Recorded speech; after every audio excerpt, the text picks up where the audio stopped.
ప్లేస్లో చెప్పేట అన్నీ కూడా చేసుకుంటూ వస్తున్నాం. అందుకే 2 సార్లు 3 సార్లు కూర్చున్నాం. ఇంకా కూడా మన దగ్గర కూడా సాధుకొండ అని ఎర్రగొండ హిల్స్ 2 కొండలు ఉన్నాయి తంబళ్ళపల్లిలో.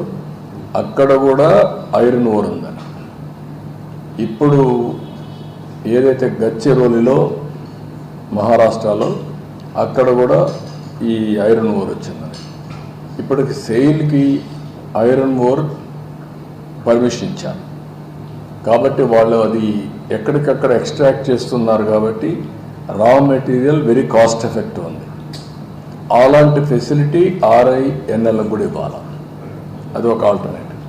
అప్పుడు వచ్చిందంటే చాలా వరకు సెయిల్ తరహాలో ఇది చేయొచ్చు. రెండోది మేనేజ్మెంట్ కూడా పర్ఫెక్ట్గా ఉండాలి. ఎవడో మేనేజర్ రావడం, ఇష్టానుసారంగా చేసేయడం, దానిపైన వాడు వెళ్ళిపోవడం, ఇలాంటివి చాలా జరిగాయి.